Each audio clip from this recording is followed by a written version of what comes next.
Assalamualaikum warahmatullahi wabarakatuh. Perkenalkan, saya Nurul Maulidina dengan NIM 2106111000091 dari kelas 2C Prodi PGSD. Nah, pada video ini saya akan melakukan praktikum gaya gesek dan gaya pegas untuk memenuhi tugas ujian akhir semester IPA Dasar 2.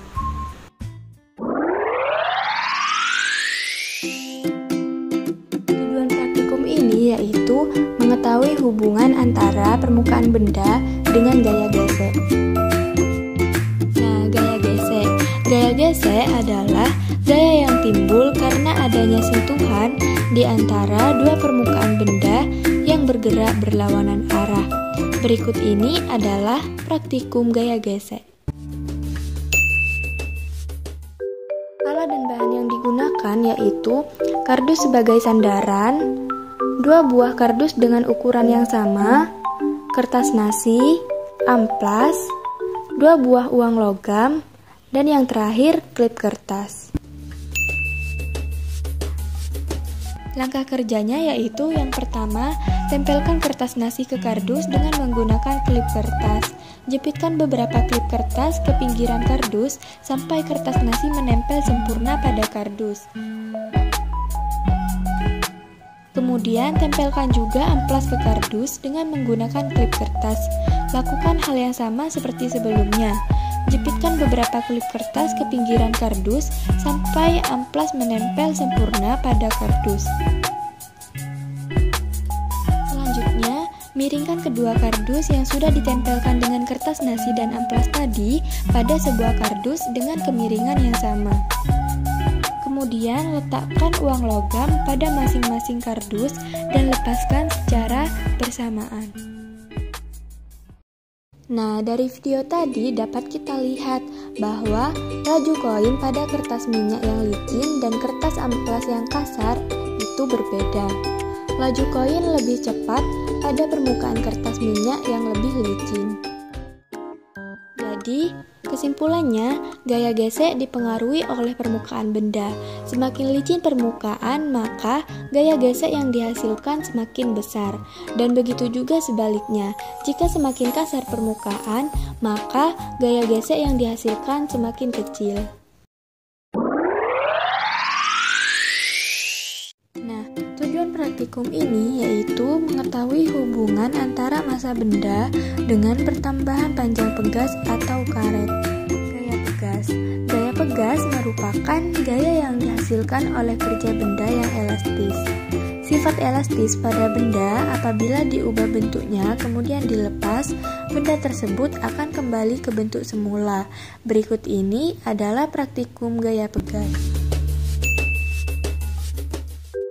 Alat dan bahan yang digunakan yaitu 3 batu dengan massa yang berbeda, penggaris, kayu, gunting, dan karet.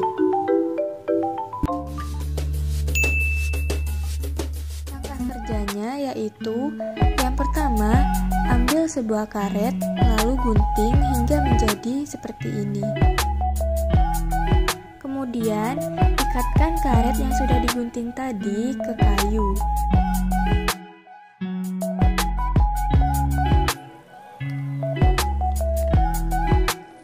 Ikatkan karet dengan sekencang mungkin agar tidak mudah lepas.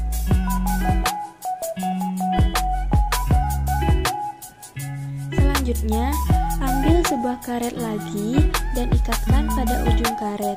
Karet ini sebagai pengikat batunya nanti. Kemudian, hitunglah panjang mula-mula karet sebelum diberi beban. Lalu, ambil batu yang massanya paling ringan, kurang lebih 40 gram. Kemudian, ikatkan dengan karet dengan kencang. Kemudian, hitunglah panjang karet sesudah diberi batu yang massanya paling ringan tersebut. Kemudian, lakukan hal yang sama dengan batu yang kedua, dengan massa yang sedang. Ambil batu yang massanya sedang yaitu kurang lebih 50 gram, lalu ikatkan dengan karet dengan kencang, kemudian hitunglah panjang karet sesudah diberi batu yang massanya sedang tersebut. Dan yang terakhir, lakukan hal yang sama dengan batu yang masanya paling berat. Ambil batu yang masanya paling berat, yaitu kurang lebih 100 gram, lalu ikatkan dengan karet dengan kencang. Selanjutnya, hitung panjang karet sesudah diberi batu yang masanya paling berat tersebut. Nah, dari video tadi dapat diketahui bahwa pertambahan panjang karet berbeda-beda sesuai masanya. Panjang karet mula-mula yaitu 3,5 cm. Jika karet diberi massa kurang lebih sebesar 40 gram, panjang karet menjadi 5,5 cm. Jika diberi massa kurang lebih sebesar 50 gram, panjang karet menjadi 6,5 cm. Dan jika diberi massa kurang lebih sebesar 90 gram, panjang karet menjadi 10 cm. Dan juga ketika semua beban dilepas, panjang karet tetap kembali sepanjang 3,5 cm. Jadi kesimpulannya, yang pertama, semakin besar gaya yang bekerja pada suatu pegas, maka semakin besar pula pertambahan panjangnya. Hal ini juga dipengaruhi oleh besarnya massa benda yang mempengaruhi besarnya gaya tarik pegas. Yang kedua, apabila sebuah pegas diberi gaya dan dilepaskan, maka gaya tersebut akan kembali ke bentuk awalnya. Sekian video praktikum yang telah saya buat. Semoga video ini dapat bermanfaat. Mohon maaf jika ada kesalahan baik disengaja maupun tidak disengaja. Wassalamualaikum warahmatullahi wabarakatuh.